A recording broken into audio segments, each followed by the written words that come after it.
Pour ce nouvel épisode, dans notre assiette, on a beaucoup de chance puisque c'est Olivier Nasty qui nous ouvre les portes de son hôtel-restaurant ici à Kaysersberg. 2 étoiles au guide Michelin, mais également meilleur ouvrier de France. Il va nous montrer bien sa recette du bake-off. On y va ?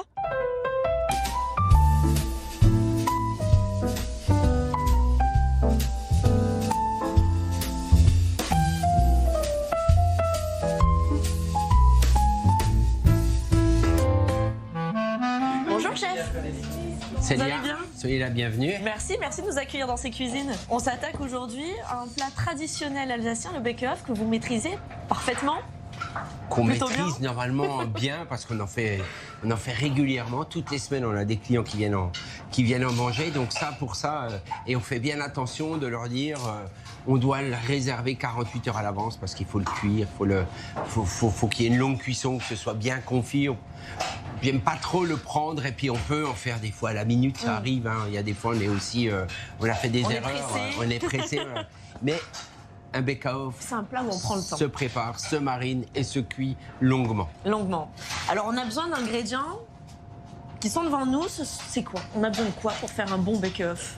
Alors, du porc, de l'échine de porc. Alors c'est un peu des viandes de deuxième catégorie, puis des viandes nerveuses, hein, où on a le collagène, où on a des cuissons longues. Ça a besoin d'être une viande qui cuit longuement, un paleron de bœuf et une épaule d'agneau. Alors là, l'épaule, j'ai déjà désossé, hein, qu'on puisse voir. Et donc tout ça fait qu'on va couper des morceaux, on va mettre ça en marinade, pied de porc.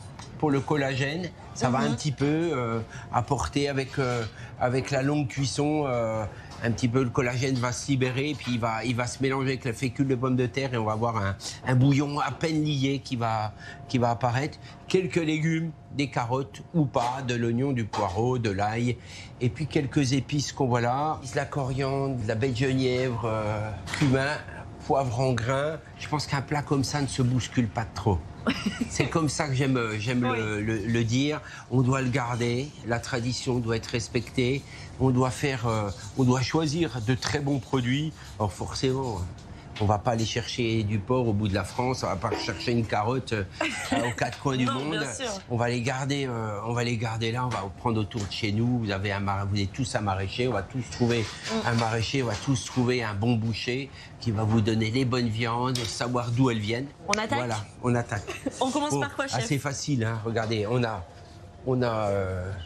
a une échine de porc, vous voyez, elle est bien grasse, elle est juste bien. Hein. Moi, j'aime bien avoir de beaux morceaux. Oui. On va faire une terrine à bake-off qui a déjà été utilisée, on le voit. Hein. Vous voyez ? Oui, Regardez elle a ça. vécu cette terrine. Hein. Voilà, elle a déjà fait quelques cuissons. Hein. Cuire dans un plat neuf, ça n'aura pas la même saveur. Forcément. Allez.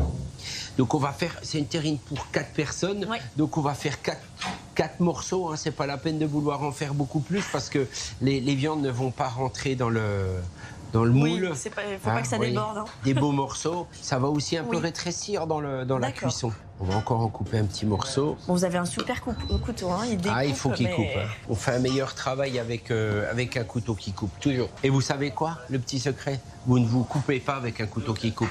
C'est avec un couteau qui ne coupe pas que vous vous coupez. Vous n'avez pas d'entaille, vous, sur vos mains ? Ça m'arrive, mais Mais c'est pas avec un couteau j'espère qui que coupe. ça m'arrive.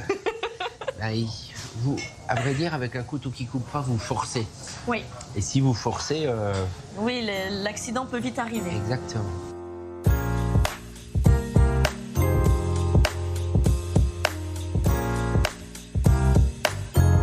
Vous voyez, c'est plutôt assez régulier, les coupes des viandes, vous voyez. Et elles sont reconnaissables. On va les ranger dans la terrine de façon à ce qu'elles soient reconnaissables. Comme ça, chez nous, en salle, quand ils servent la viande, ils disent voilà, là, il y aura un petit morceau. On va faire. On va mélange faire pas toutes le les bœuf viandes. à gauche, le porc à droite, rangé dans la terrine, mais on le l'agneau. redira tout à l'heure, hein, d'accord ?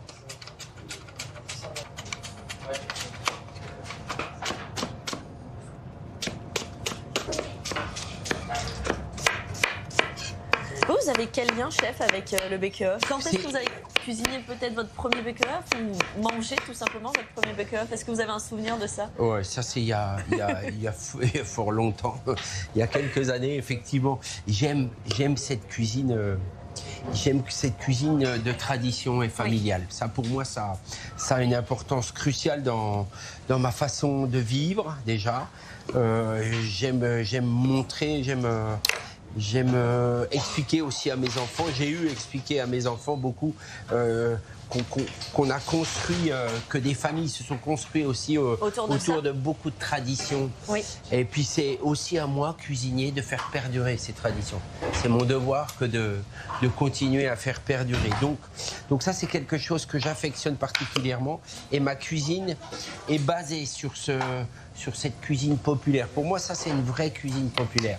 Ouais. T'as un vrai accent, ça peut avoir plein. Il y en a qui disent que ça part d'une tradition juive et après protestante. Les protestants ont travaillé une viande et l'autre viande qu'ils n'aimaient pas. Et puis après, qu'il y a une histoire derrière ce plat, c'est ça qui vous plaît. Et ça, des plats comme ça, de partage, ça rassemble l'amitié, ça rassemble les familles autour d'une table.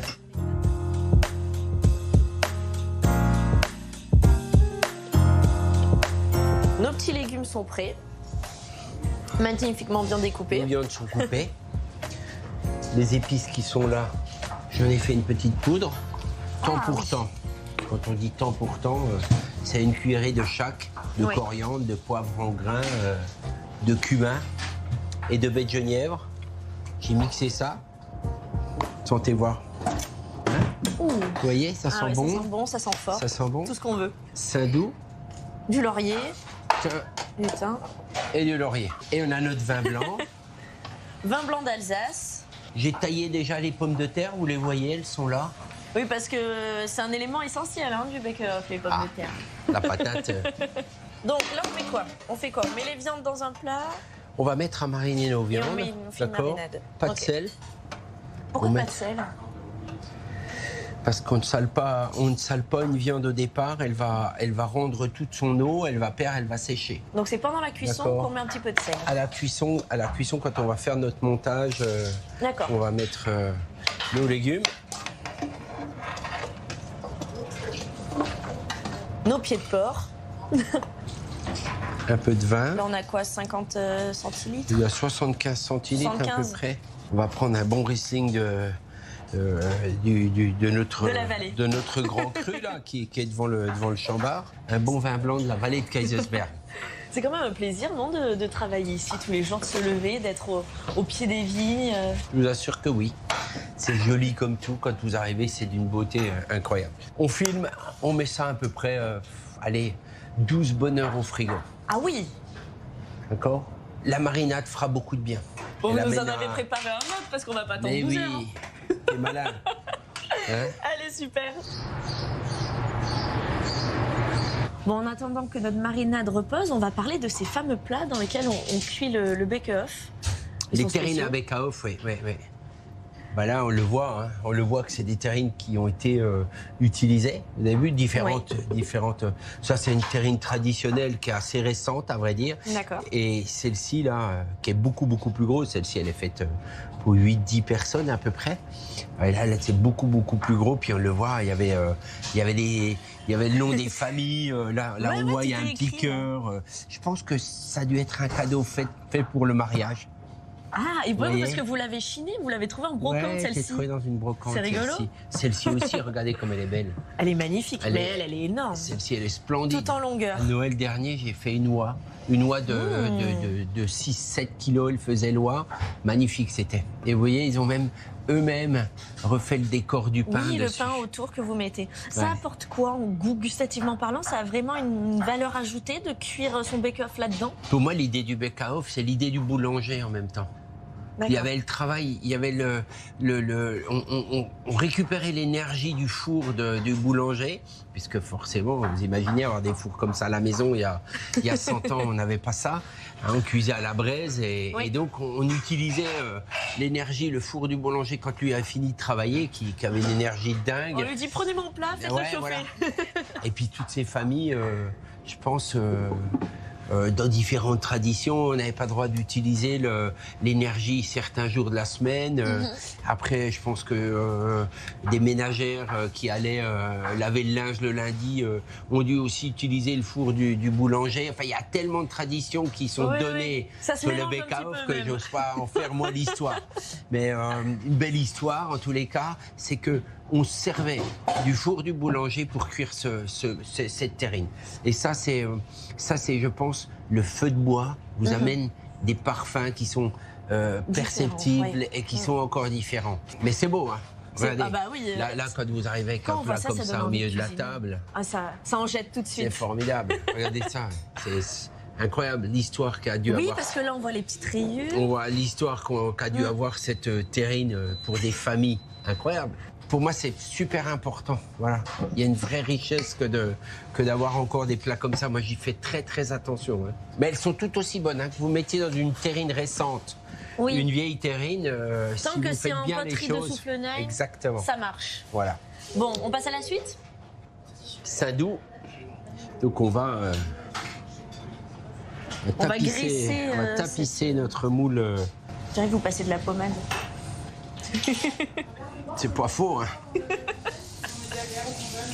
Avec ses gants, là. Notre marinade, qu'on a attendu 12 heures qu'elle marine, est prête. Bon, là, on passe à une étape cruciale dans la préparation du bake-off. Ouais. C'est l'installation des pommes de terre et de la marinade. Voilà. Déjà, les pommes de terre, hein, dans le fond du moule.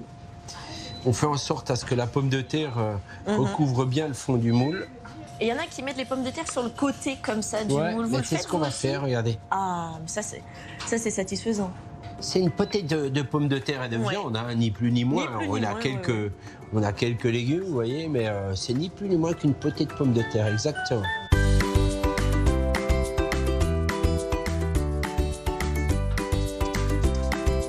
Parfait. Allez. Voilà.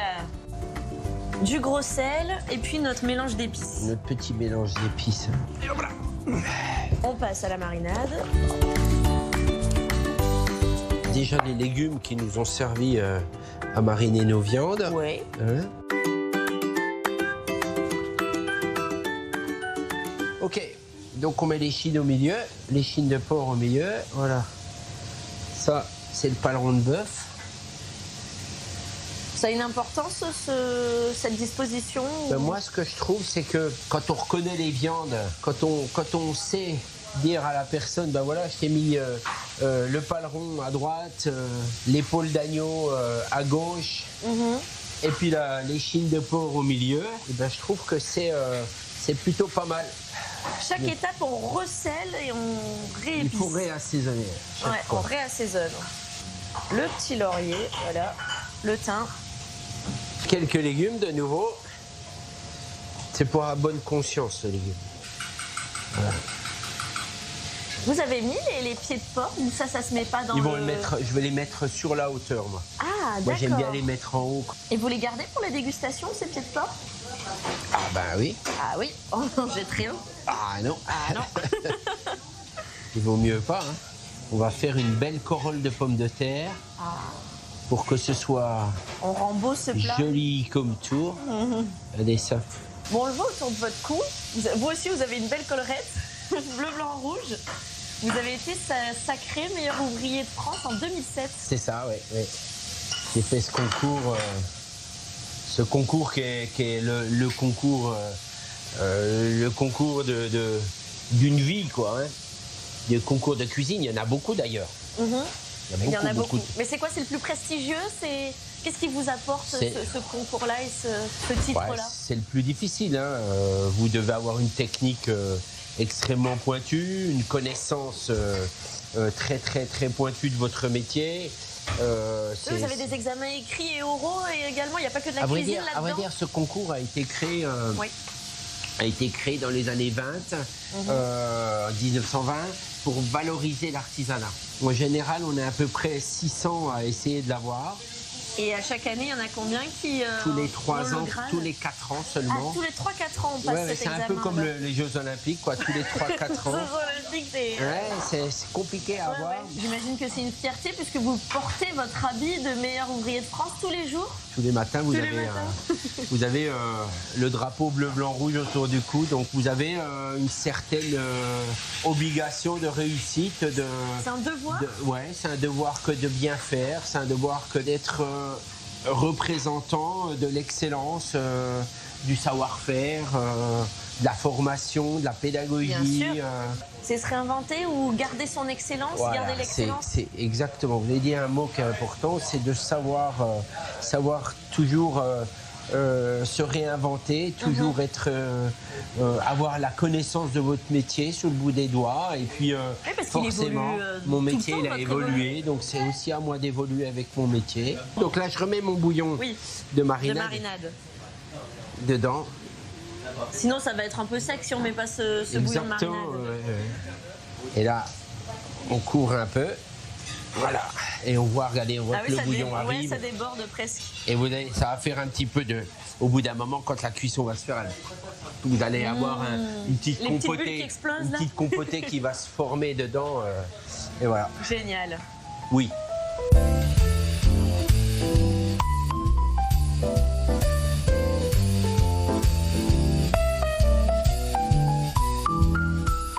Donc là, vous démarrez la confection de la fameuse tresse qui entourera la terrine. Exactement. Elle a besoin de quoi alors cette tresse? C'est quoi la pâte? Qu'est-ce qu'on met dedans? En fait, simplement, c'est de la pâte morte, pas trop hydratée, pour pas que la tresse, on puisse décoller en fait le chapeau tranquillement. Sinon, on a des risques que le chapeau reste figé. Mais qu'est-ce que vous entendez par pâte morte? En fait, c'est tout simple. C'est juste de l'eau et de la farine. Avec un petit peu de sel. Là, on fait des petits rouleaux pour faire en sorte de bien tresser la tresse, c'est ça? C'est ça. On va chercher à faire des tresses identiques et nous allons les façonner, les tresser. Et ensuite, nous allons l'enrouler au-dessus qui va recouvrir le couvercle.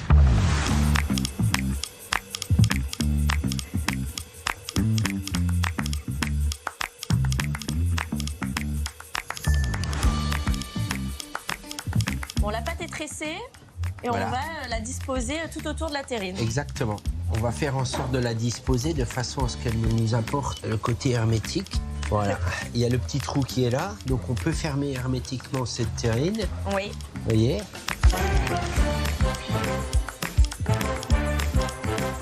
Gustativement parlant, j'imagine que ça a un intérêt. Cuisson à l'étouffée, comme une cocotte à vrai dire. Vous avez raison de dire ça. C'est cette cuisson à l'étouffée fait que vous allez avoir des saveurs subtiles qui vont ressortir. Si on n'a pas les moyens de faire cette pâte, est-ce qu'il y a une autre façon Pourquoi on n'aurait pas les moyens? Je sais pas. Pas le temps, alors, pas les ingrédients. Alors, on n'a pas les ingrédients, on prend un papier aluminium. Voilà. On prend un papier aluminium, on le ferme. Donc vous disiez qu'il y a l'intérêt gustatif, mais il y en a deux autres d'intérêt de cette pâte autour de la terrine. Ah, alors, c'est des légendes. Voilà, on va le dire comme ça. Ah, c'est des légendes. Une légende dit, on peut entendre une légende à dire, voilà, on mettait une pâte autour pour sceller le couvercle et fait que dans le four du boulanger, il n'y avait pas un curieux qui pouvait voir si vous aviez mis de la viande ou pas. Si, imaginez, il y avait une famille riche, une famille riche et une famille un peu moins riche. Voilà, on pouvait peut-être imaginer ça. Moi, je trouve que l'histoire est belle et puis c'est complètement plausible. D'accord? Il y a une deuxième raison aussi, c'est que vous fermez votre pâte avec votre terrine avec une pâte hermétique, ça vous garde la chaleur plus longtemps. Ça aussi, c'est une bonne raison. Hop. On badigeonne.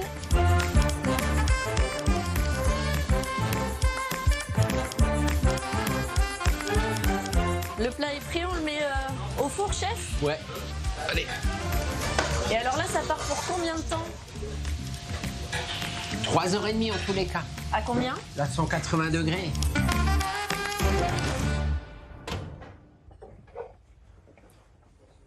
Merci beaucoup. C'est joli. Bon, on est chanceux, la chef. Hein. C'est joli. C'est beau. C'est magnifique. Ah, Alors là, c'est un peu chaud par contre. petite manette à ma belle-mère. Ah, c'est maman, la belle-mère qui les a cousus. Ouais. Magnifique. Donc vous avez vu le petit décor qu'on a fait. Et tout de suite, ça donne envie d'y aller là. C'est magnifique. Célia, donc Vous me servez? le bœuf, le porc et l'agneau. On va essayer de prendre un petit morceau de chaque. Oh là là, toutes les fluves qui ressortent là. Ça a l'air bon. Il est réussi celui-ci, non? Déjà vu d'œil. Regardez ça. Voilà. Ah, On waouh. voit les légumes, on voit les pommes de terre. On met Bien ça gourmand. dessus. On met un tout petit peu de bouillon. Vous voyez, on voit le bouillon, je vous l'ai raconté. bien On sûr. voit le bouillon, il est presque un peu lié. Totalement. Voilà. Et vous voulez un bout de bœuf ou... C'est déjà pas mal, hein. C'est déjà pas mal, oui. Vous prenez peut-être le bout de bœuf, comme ça on a la totalité. Ah, regardez, on va aller chercher un bout de bœuf là. Ouais. Ouais. La la la la. Et ben bon appétit. Bon appétit, chef.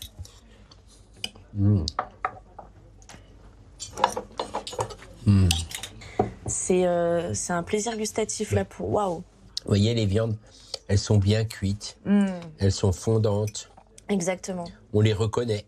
Ça aussi, le fait d'avoir fait de gros morceaux, vous voyez. Mais alors, vous, pour parler un petit peu plus de votre parcours, vous n'étiez pas prédestiné à devenir chef?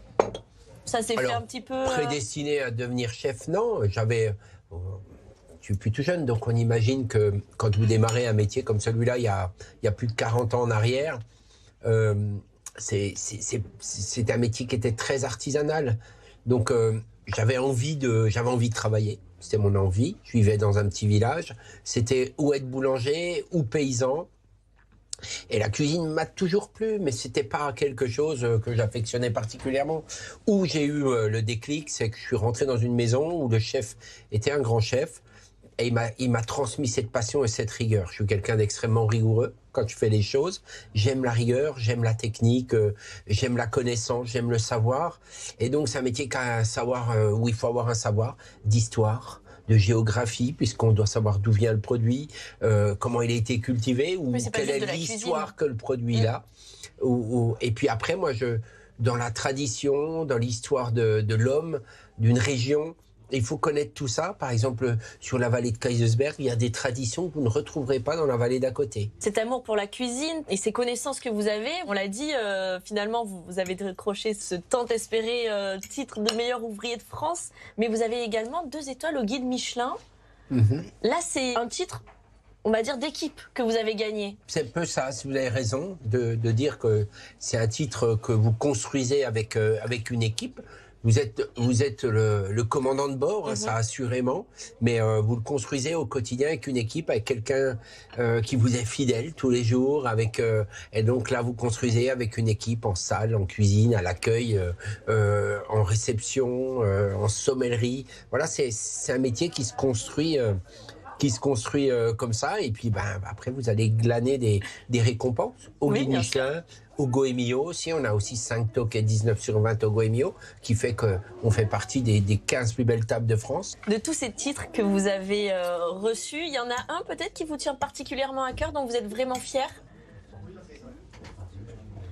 Beaucoup, mais toutes les récompenses dans une carrière font plaisir. Une récompense, à mon sens, fait que vous atteignez un palier, un niveau, c'est égal, mais fait que vous atteignez ce palier et vous permet de réfléchir et à faire d'autres choses, ou à aller plus loin, ou à faire mieux, ou à entreprendre d'autres choses. Mais je pense que le titre de meilleur ouvrier de France, c'est un titre très personnel, où vous partez à la conquête de ce titre. C'est une compétition que vous faites seul, et vous êtes seul pendant...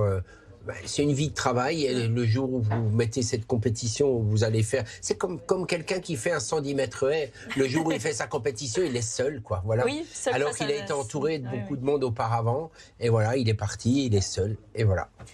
Quand on est une personnalité comme vous, avec j'imagine votre vie professionnelle prend énormément de temps.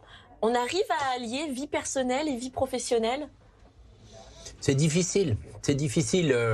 Bien souvent, cette vie professionnelle prend le pas sur votre vie familiale. Il faut qu'il y ait un binôme, forcément. Et binôme, c'est mon épouse. On vient de traverser ces 35 dernières années ensemble et on a construit quelque chose ensemble. Un est là en disant, ben moi, je fais ça avec toi et je suis à tes côtés pour ça. Et puis moi, de l'autre côté, moi aussi, je suis à tes côtés pour faire ça. Et oui, voilà, parce on que a votre décidé femme travaille voilà. avec vous. Puis vous faites de la cuisine généreuse, de cœur, gourmande. Merci beaucoup, en tout cas, chef, pour C'est un votre plaisir accueil. de vous recevoir, Célia, Oui. vraiment. Et puis j'étais heureux d'expliquer un petit peu Les origines de ce plat, voilà, la confection. exactement. Et puis j'espère que vous pourrez le refaire chez vous avec une poterie de Soufflenheim. Voilà, la terrine est importante. Merci beaucoup en tout cas de nous avoir suivis et on se dit à la semaine prochaine pour un nouvel épisode. Bye.